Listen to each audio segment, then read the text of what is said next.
RSS, BJP ಮತ್ತು media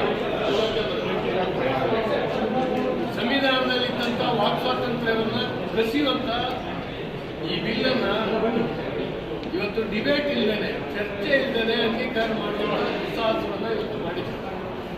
ಕರಾವಳಿ ಜನಕ್ಕೆ ಅಪಮಾನ ಮಾಡುವಂಥ ಕೆಲಸವನ್ನು ನಮ್ಮ ಕ್ಯಾಬಿನೆಟ್ ಸಚಿವರು ಮಾಡಿದ್ದಾರೆ. ಅವರು ಅದನ್ನು ನಾವು ವಿರೋಧಿಸ್ತಾ ಇರುವಂಥ ಸಂದರ್ಭದಲ್ಲೇ ಬಿಲ್ಲನ್ನು ಇವತ್ತು ಓಟಿಗೆ ಹಾಕೊಂಡು ಬಿಲ್ಲನ್ನು ಪಾಸ್ ಮಾಡ್ಕೊಂಡಿದ್ದಾರೆ. ನನಗೆ ವಿಚಿತ್ರ ಅನಿಸುತ್ತೆ, ನಮ್ಮ ಸ್ಪೀಕರ್ ನಡೆ ಸ್ಪೀಕರ್ ಆದಂಥವರು ಪಕ್ಷಕ್ಕೆ ರಾಜೀನಾಮೆ ಕೊಡಬೇಕು. ಇವರು ರಾಜೀನಾಮೆ ಕೊಟ್ಟಿರ್ಬೋದೇನೋ, ಆದರೆ ಮಾನಸಿಕವಾಗಿ ಪಕ್ಷದ ಜೊತೆಗೆ ಇದ್ದೀನಿ ಅಂತ ಹೇಳಿ ಅನೇಕ ಸಂದರ್ಭಗಳಲ್ಲಿ ಆ ಚೇರಿಂದ ಈ ನಡವಳಿಕೆಯಿಂದ ತೋರಿಸ್ಕೊಡ್ತಾ ಇದ್ದಾರೆ. ಇದೊಂದು ದುರದೃಷ್ಟಕರವಾದಂಥ ಸಂಗತಿ. ಕರ್ನಾಟಕ ವಿಧಾನಸಭೆಯ ಸ್ಪೀಕರ್ ಚೇರ್ನಲ್ಲಿ ಅನೇಕ ಗಣ್ಯರು ಆಗೋಗಿದ್ದಾರೆ. ಅನೇಕ ಗಣ್ಯರು ಅವರೆಲ್ಲರೂ ನಡವಳಿಕೆಯಿಂದ ಚೇರಿಗೆ ಆ ಸ್ಥಾನಕ್ಕೆ ಒಂದು ದೊಡ್ಡ ಘನತೆಯನ್ನು ತಂದುಕೊಟ್ಟಿದ್ದಾರೆ. ಆದರೂ ಅವರು ನಿನ್ನೆ ನಡ್ಕೊಂಡಂಥ ರೀತಿ, ಇವತ್ತು ನಡ್ಕೊಂಡಿರ್ತಕ್ಕಂಥ ರೀತಿ ಖಂಡಿತವಾಗೂ ಅವರಿಗೆ ಶೋಭೆ ತರುವುದಿಲ್ಲ. ಸ್ವತಃ ಕರಾವಳಿ ಪ್ರದೇಶದಿಂದ ಬಂದಿರತಕ್ಕಂಥ ಖಾದರ್ ಅವರು ಇದನ್ನು ಸಹಿಸಬಾರ್ದಾಗಿದೆ. ಆ ಸಚಿವರಿಗೆ ಕ್ಷಮೆ ಕೇಳಲಿಕ್ಕೆ ಹೇಳ್ತಾರೆ ಅಂತ ನಾನು ಭಾವಿಸಿದ್ದೆ. ಯಾಕಂದ್ರೆ ಲೂಸ್ ಟಾಕಿಂಗ್ ಮಾಡಬಾರ್ದು. ಕ್ಯಾಬಿನೆಟ್ ಸಚಿವರ ಸದನದ ಒಳಗಡೆ ಅದನ್ನು ತೆಗೆದುಹಾಕಿದ್ದೀನಿ ಅಂತ ಹೇಳಿದ ತಕ್ಷಣ ಮುಗಿಲಿಲ್ಲ.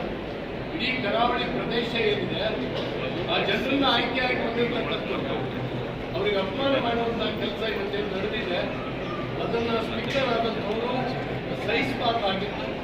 ಆದರೆ ಇವತ್ತು ಈ ಘಟನಾವಳಿಗಳು ನಡೆದೋಗಿದೆ. ಖಂಡಿತವಾಗೂ ಇದನ್ನು ನಾವು ಖಂಡಿಸ್ತೇವೆ ಮತ್ತು ಇದರ ವಿರುದ್ಧ ಖಂಡಿತವಾಗೂ ಹೋರಾಟ ನಡೀತದೆ. ತುರ್ತು ಪರಿಸ್ಥಿತಿಯಲ್ಲಿ ನಾವೆಲ್ಲ ಅನುಭವಿಸ್ತೇವೆ, ಜೈಲು ಅನುಭವಿಸ್ತೇವೆ. ನಾವೆಲ್ಲ ತುರ್ತು ಪರಿಸ್ಥಿತಿನಲ್ಲಿ ಮೀಡಿಯಾಗಳ ಮೇಲೆ ನಿರ್ಬಂಧ ಹಾಕಿತ್ತು. ಅವರಿಗೆ ಸರ್ಕಾರ ಹೇಳಿದರೆ ಅನುಮತಿ ಕೊಡೋದಕ್ಕೆ ಪ್ರಿಂಟೇ ಮಾಡೋಕ್ಕಿರ್ತೀವಿ. ಇವತ್ತು ಆ ರೀತಿಯ ಒಂದು ಬಿಲ್ಲನ್ನು ತಂದಿದ್ದಾರೆ. ಮಾತಾಡಿದ್ರೆ ಸಂವಿಧಾನ ಎತ್ತಿ ಹಿಡಿಯುವಂಥ ಇವರು ಸಂವಿಧಾನದ ಕಗ್ಗೊಲೆಯನ್ನು ಇವತ್ತು ಮಾಡಿದ್ದಾರೆ ಅನ್ನುವಂಥ ಮಾತನ್ನು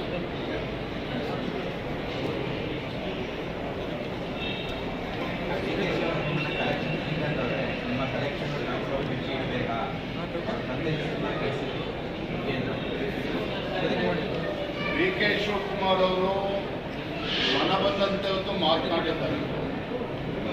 ಅಧಿಕಾರದ ಮದ ಮಾತನಾಡಿಸಿರ್ಬೋದು ಅಂತೇಳಿ ನನ್ನ ಭಾವನೆ. ನಾನು ತಮ್ಮ ಮುಖೇನ ರಾಜ್ಯದ ಉಪಮುಖ್ಯಮಂತ್ರಿ ಕೇಳೋದಕ್ಕೆ ಇಚ್ಛೆಪಡ್ತೇನೆ.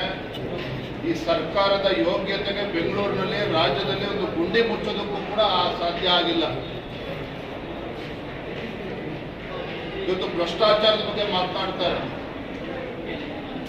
ಡಿ.ಕೆ. ಶಿವಕುಮಾರ್ ಅವರಿಗೆ ನಾನು ಒಂದು ಕಿವಿ ಮಾತನ್ನು ಹೇಳ್ತೇನೆ, ಬಹುಶಃ ನಿಮ್ಮ ಬಾಯಲ್ಲಿ ಭ್ರಷ್ಟಾಚಾರದ ಬಗ್ಗೆ ಮಾತನಾಡದೇ ಇದ್ರೆ ಒಳ್ಳೆಯದು. ರಾಜ್ಯದ ರಾಜಕೀಯ ಇತಿಹಾಸದಲ್ಲಿ ಭ್ರಷ್ಟಾಚಾರದ ಪಿತಾಮಹರು ಯಾರು ಅಂತ ಹೇಳಿದ್ರೆ ಡಿ.ಕೆ. ಶಿವಕುಮಾರ್ ಅವರು. ನಿಮ್ಮ ಕಾಂಗ್ರೆಸ್ ಪಕ್ಷದಲ್ಲಿ ಕೇಳಿದ್ರೆ ಹೇಳ್ತಾರೆ, ಯಾರ ಹೆಸರು ಹೇಳಬೇಕು ಅಂತ ಹೇಳ್ತಾರೆ. ಹಾಗಾಗಿ ನಿಮ್ಮ ಬಾಯಲ್ಲಿ ಭ್ರಷ್ಟಾಚಾರದ ಬಗ್ಗೆ ಮಾತನಾಡೋದಂದ್ರೆ ಒಳ್ಳೆಯದು. ಯಾವ ಪುರುಷಾರ್ಥಕ್ಕೆ ಮಾತನಾಡ್ತಾ ಇದ್ದಾರೆ? ನಿಮ್ಮ ಯೋಗ್ಯತೆಗಳು ರಾಜ್ಯದಲ್ಲಿ ಈ ಕಾಂಗ್ರೆಸ್ ಸರ್ಕಾರ ಬಂದಾಗಿನಿಂದ 2.5 ಲಕ್ಷಕ್ಕೂ ಹೆಚ್ಚು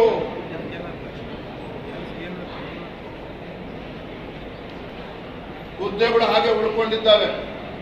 ಸರ್ಕಾರಿ ಇಲಾಖೆಗಳಲ್ಲಿ ಇವತ್ತು ಹುದ್ದೆ ನೇಮಕಾತಿ ಮಾಡೋದಕ್ಕೆ ಸಾಧ್ಯ ಆಗಿಲ್ಲ.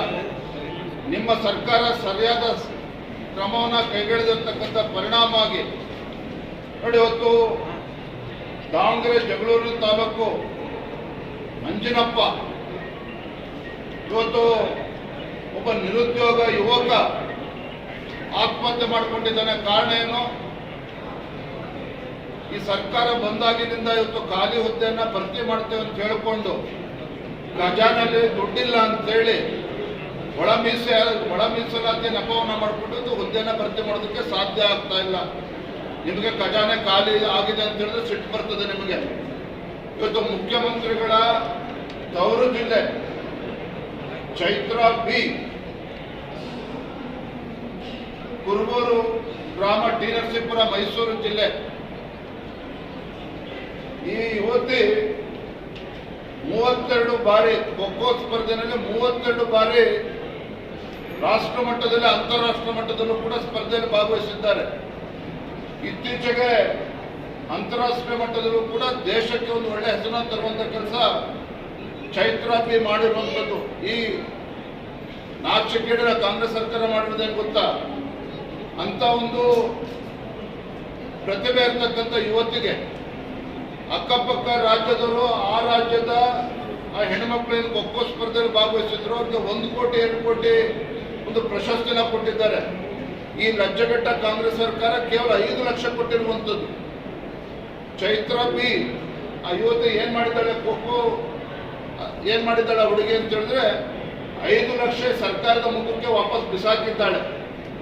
ಅಕ್ಕಪಕ್ಕ ರಾಜ್ಯಗಳಲ್ಲಿ 1 ಕೋಟಿ 2 ಕೋಟಿ ಕೊಟ್ಟಿದ್ದಾರೆ, ನೀವು 5 ಲಕ್ಷ ಕೊಟ್ಟು ನನಗೆ ಅಪಮಾನ ಮಾಡ್ತಾ ಇದ್ದೀರಿ ಅಂತ ಹೇಳಿ ಇವತ್ತು ಚೈತ್ರ ಇವತ್ತು ಸರ್ಕಾರಕ್ಕೆ 5 ಲಕ್ಷನ ವಾಪಸ್ ಕೊಟ್ಟಿರ್ತಕ್ಕಂಥ ಘಟನೆನೂ ಕೂಡ ಇವತ್ತು ಆಗಿರುವಂಥದ್ದು.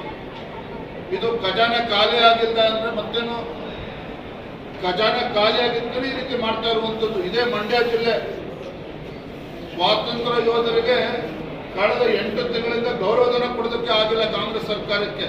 ಕಾರಣ ಏನು? ಖಜಾನೆ ಖಾಲಿ ಇದೆ ಅಂತೇಳಿ. ಇಂಥ ಕೆಟ್ಟ ಪರಿಸ್ಥಿತಿಯಿಂದ ಯಾವುದೇ ರಾಜ್ಯ ಸರ್ಕಾರಕ್ಕೆ ಬಂದಿರಲಿಲ್ಲ.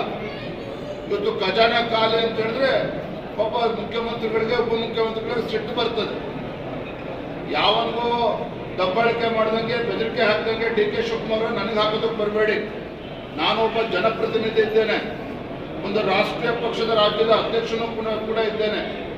ಯಡಿಯೂರಪ್ಪನವ್ರ ಮೇಲೆ ಯಾವ ರೀತಿ ರಾಜಕೀಯ ಷಡ್ಯಂತ್ರ ನಡೀತು, ಯಾವ ರೀತಿ ಯಡಿಯೂರಪ್ಪನವರ ಮುಖ್ಯಮಂತ್ರಿ ಸ್ಥಾನದಲ್ಲಿ ಇಳಿಸಿದ್ರೆ ತಮ್ಮ ರಾಜಕೀಯ ಬೆಳೆ ಬೆಳೀತದೆ ಅಂತೇಳಿ ಯಾರ್ಯಾರು ಯಾವ ರೀತಿ ಷಡ್ಯಂತ್ರ ಮಾಡಿದ್ದಾರೆ ಬರೋ ದಿನಗಳನ್ನು ತಿಳಿಸ್ತೇನೆ.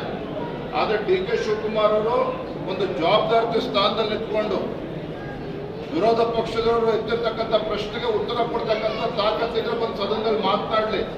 ಈ ರೀತಿ ದಬ್ಬಾಳಿಕೆ ಬೆದರಿಸತಕ್ಕಂಥ ಕೆಲಸ ಮಾಡುವಂತ ಅವಶ್ಯಕತೆ ಇಲ್ಲ.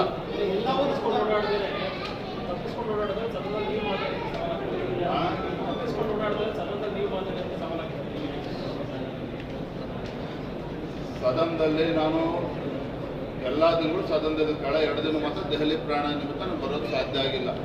ನಾ ಡಿ ಕೆ ಶಿವಕುಮಾರ್ ಅವರಿಂದ ಸದನದಲ್ಲಿ ಎಷ್ಟು ದಿನ ಇರ್ಬೇಕು, ಅವರಿಂದ ಪಾಠ ಕಲಿಯುವಂಥ ಅವಶ್ಯಕತೆ ಇಲ್ಲ. ನನ್ನ ಬಗ್ಗೆ ಮಾತನಾಡ್ಬೇಕಾದ್ರೆ ನಾನು ಮೇಲೆ ಬಿಗಿ ಹಿಡಿದು ಮಾತನಾಡಲಿ. ಯಡಿಯೂರಪ್ಪನವ್ರ ಬಗ್ಗೆ ಆಗಲಿ ಮತ್ತೊಬ್ಬರ ಬಗ್ಗೆ ಆಗಲಿ ಆಗಲೇ ಹೇಳಿದಲ್ಲ, ಭ್ರಷ್ಟಾಚಾರದ ಬಗ್ಗೆ ಮಾತಾಡ್ತಕ್ಕಂಥ ಯೋಗ್ಯತೆ ಡಿ ಕೆ ಶಿವಕುಮಾರ್ ಅವ್ರಿಗೆ ಇದೆಯಾ? ಕಾಂಗ್ರೆಸ್ ಪಕ್ಷದ ಕೇಳ್ಕೊಳ್ಳೋದು ಮಾಡಿ ಅವ್ರ ಲೆಕ್ಕತೆ ನಾವು ನಿಲ್ಕೊಂಡು ಓಡೋಗ್ತಾ ಇದ್ದೀವ. ನಾನು ಹೇಳಿದ ಒಬ್ಬ ಜನಪ್ರತಿನಿಧಿಯಾಗಿ ರಾಜ್ಯದ ಭಾರತೀಯ ಜನತಾ ಪಾರ್ಟಿ ಅಧ್ಯಕ್ಷನಾಗಿ ಏನು ಬಿಚ್ಚಿಡ್ತಾರೋ ಬಿಚ್ಚಿಡ್ಲಿ.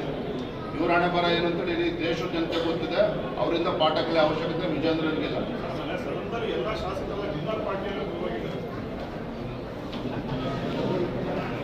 ಹೆಚ್ಚಿನ ವಿಡಿಯೋಗಳಿಗೆ ಪ್ರತಿಧ್ವನಿ ಯೂಟ್ಯೂಬ್ ಚಾನೆಲ್ ಸಬ್ಸ್ಕ್ರೈಬ್ ಮಾಡಿ, ಬೆಲ್ ಐಕಾನ್ ಕ್ಲಿಕ್ ಮಾಡಿ.